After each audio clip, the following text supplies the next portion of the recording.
আসসালামু আলাইকুম। সবাই কেমন আছেন? আলহামদুলিল্লাহ আমরা ভালো আছি।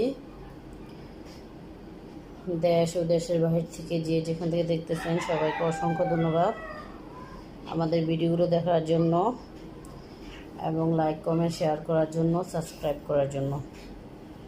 ভিডিও শুরুতে প্রথমেই বলে রাখি, আপনারা সবাই আমাদের ভিডিওগুলো টেনে দেখবেন না, অবশ্যই পুরো ভিডিও দেখার সুযোগ করবেন।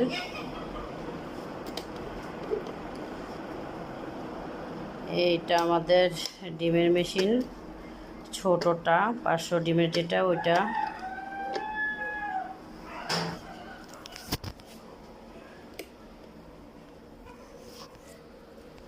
এই যে আমাদের ডিমগুলো ফোটার সময় হয়ে আসতেছে।